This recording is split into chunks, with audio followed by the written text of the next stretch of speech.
Onze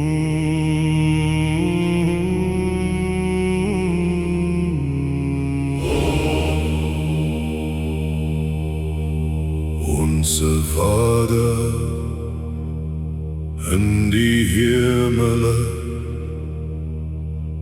laat uw naam geheiligd worden.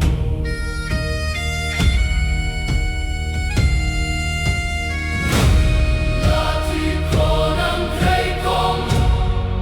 Laat uw wil geschieden, Soos in die hemel, net so ook op die aarde. gee ons vandag Ons daaglikse brood, vergeef ons skulde, soos ons vergewe. Lei ons nie in versoeking nie, maar verlos ons van